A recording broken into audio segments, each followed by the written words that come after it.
Hello, I'm Roger Bisbee from Skill Builder, and we've come to Berlin for the 2017 Milwaukee Dealer Conference. This is where they unveil all their new products for the assembled dealers from all over Europe, showing them what they got on offer, what's new for 2017, and we at Skill Builder have got a sneak preview. We're in there first.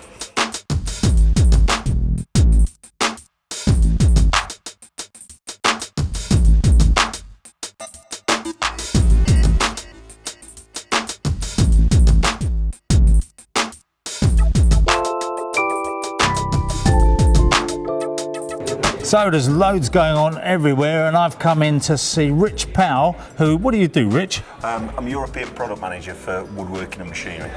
Okay, that sounds like a big deal. Now this, I've seen some of this, the 9 amp hour 18 volt battery, that fuel battery, that was developed, I believe, for the big SDS Max breaker, wasn't it? Yeah, we launched that last year, the breaker, but I've got it on the new M18 fuel mitre saw. Yeah. So obviously give it loads and loads of runtime. Yeah, I mean it's massive. I mean, Yeah. if you look, you can sort of get skirting boards over 400 cuts, 4x.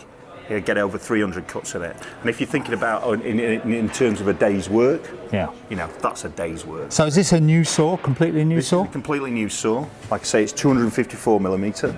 I noticed that 10-inch blade. rail. That rail going through the bottom there, Yeah. that's fairly unusual, isn't it? A lot of them are top mounted. Yeah, what it does is it gives it a little bit extra stability. So, and also when you're beveling it, because this is a dual bevel saw.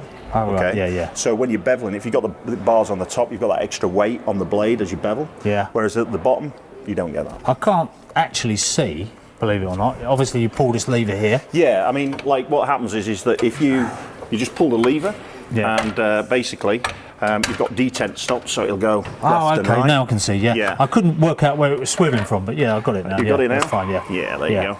Yeah.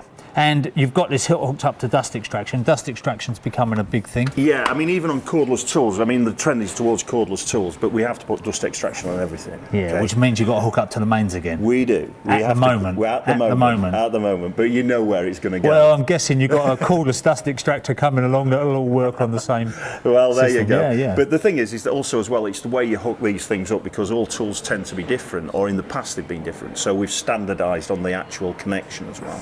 So our vacs fit to our tools. Okay, yeah. And what sort of, you got a lot of different class vacs at the moment? You've got M class and L class? Yeah, I mean, we've got L class vacs at the moment. Yeah. The trend is towards M class. Yeah. So like it gives a better filtration, anything that's carcinogenic, sort of like MDF and things like that. Yeah. I mean, Allegedly carcinogenic, because the jury's out on even that at the moment, is it? But whatever it is, it's nasty stuff. You want to keep as much dust out of your lungs as you possibly can. I mean, that's the general thing, isn't it? of course, yeah. Yeah. So this is the biggest saw that we have on a cordless platform. It'll cut 90mm depth of cut through the cut. On a 90 degree. On a 90 degree, yeah. Yeah. But also, because the bars are in the iteration that it is, Yeah. it means that you get a cut behind the blade, behind the arbor, so you can cut Oh this piece in. yeah, excellent. Because normally that really annoys me that you have to pack out in Yeah. order to get through it. So that's actually really good. I like that a lot. In fact, you know what? I was using one the other week and I thought, why hasn't anybody done that? Yeah. Why is it always that problem of that Packing last little bit, last packing little- it away? Yeah. So, Well, the yeah. thing is, it can get to 148mm. Yeah. So, like, if you're cutting skirting boards, taller skirting boards, it means that you're quicker and more efficient. What else you got to show us here? Well, I mean, we've also got the screw gun. So Yeah. it's the M18 screw gun, collator screw gun. Now that is not an impact driver that's been No, adapted, is it? It's not. It is a screw gun. Yeah, okay? it's a dedicated screwdriver. That's screw right. gun. It's also got auto stop on it, right? Which Yeah. means that you can press the button there, and basically, right, it's on anyway. Okay, and then you can lock it off, and it only actuates when Oh, you push right. it forward. Okay. Brilliant. Yeah. So what that does is saves battery. Yeah. Okay. Yeah. Which means that then you can put the lighter weight batteries on the top. And here's a fella. Come over here and join us a minute. Come into the limelight, because you're going to be doing this tomorrow, aren't you? Yeah. Well, you might as well have a little rehearsal. You don't need much practice to this, because you are actually a drywaller, yeah? I am, yes. From whereabouts? Scarborough. Scarborough. I love Scarborough. It's a great place, isn't it? Apart from the weather. You've been testing this for I have, yeah. Been Milwaukee. testing it out for the last few weeks. And what do you reckon? Go on, you're going to tell me it's good. It is a good product. It's a good Otherwise, gun. I like it. You're in trouble if it's not a good product tomorrow. Yeah. So what do you think? I mean, you've used all the other makes, yeah? Yeah, pretty much tried them all. As it is, it's pretty lightweight. Obviously, the runtime on the battery is fantastic. Yeah. So, like, this 2-amp battery, I'll use that. So I'm saying it's a 2 amps. Would you prefer that than using a sort of a 5 or 6 amp hour battery? Slightly lighter. Just keep it light. And I mean, that'll run. You'll start work in the morning. That'll run you till lunchtime. You know, drywall. Really? So if you take the 5 amp, you can use that most of the day. And all right up the ceiling, yeah? Yeah, I mean, it's ideal. The lighter it is, the better it is to use above your head. One of the best features is obviously the auto start. The other guns, if we turn the auto start off, when you then, a lot of the other guns, well, most of them, if you fix the trigger on, it's running constantly. Yes. So you've got that noise, and obviously it's using up your battery. So you engage the auto start, you can have the trigger on. So now we're going to have a look at the SAWZALL. Now I know the SAWZALL, I've got one actually and I use it regularly, but what have you changed on this one?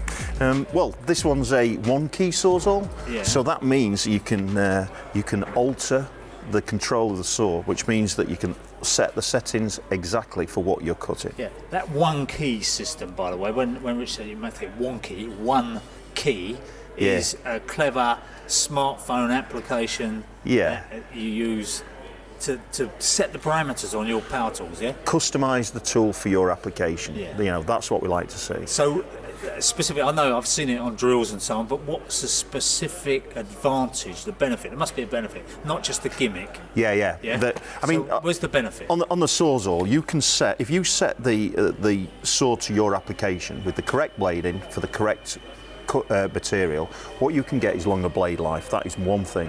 Is that by limiting the speed? Is that? It's limiting the speed. Yeah. Okay. But you also get other benefits as well, because what you can do is you can set the startup time really slow, and then it'll ramp up.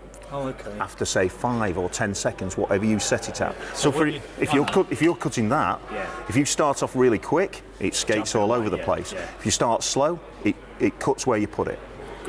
Then it ramps up, then you cut through it. Also as well is that it senses when there's no load on the blade. So when you start, it'll start cutting, it'll go through the material, and then when you finish, even though you've got your finger on the trigger, it will stop. Really? Yeah. Oh, that's so like here we've got plastic pipe underneath, it will stop before it damages the pipe.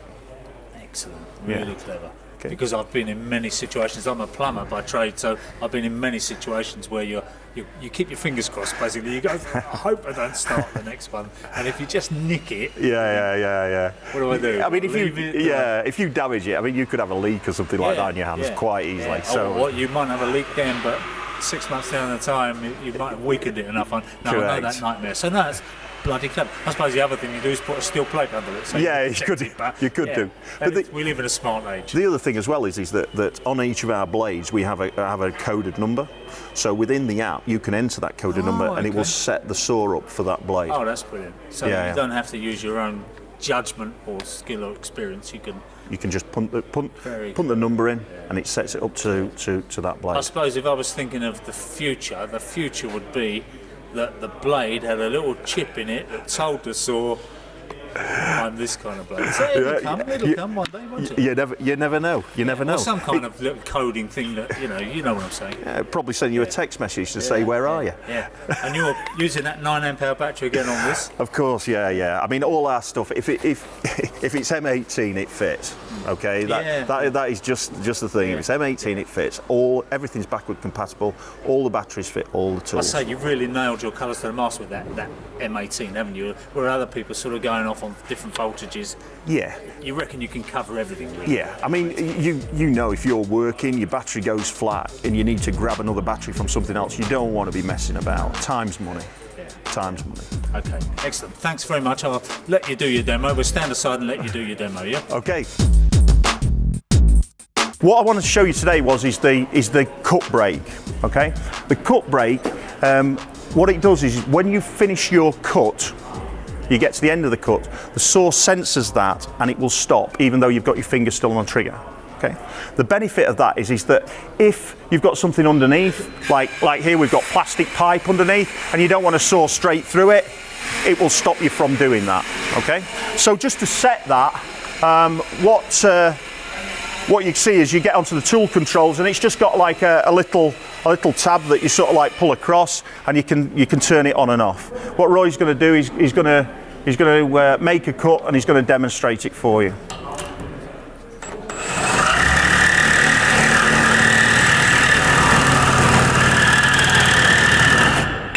There you go.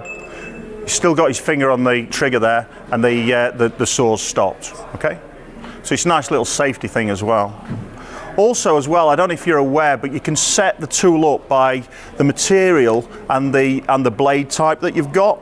So you can go into what you call cut optimization, and you can configure your blade. So we're cutting steel here, so you've picked the material, you can pick the size, and it'll give you an indication of what the best blade is for that material. So for this, it's a 14 TPI blade. If you've got an 18, it's good. I mean, if you've got 24, it's not so good. Okay, but the optimum is the 14 TPI. Okay. If you look at the bottom there, all of our blades have got like a 4-digit code on the top. If you put that 4-digit code into there, it will set the saw up for that blade in that material. Okay, so you just save that in one of the modes, and if you're doing a lot of that type of cutting, you can just get it set up exactly how you want it, and off you go. Okay, and then what that'll do is it can save you blade life. Okay, if you're looking at the best one, I think the guys are going to do it round the corner on the other station there. They're cutting stainless steel. But like if you were cutting a stainless steel pipe at 3,000 strokes per minute, the teeth would just come off the blade. It heats up and it starts cooking. Right? If you set it at the right speed, what happens is that you can cut that stainless steel, and you can maybe get 3 or 4 cuts out of your blade. Okay. So that's a speeded up process. If you're doing black pipe, you probably get 40% more out of your blades. Okay.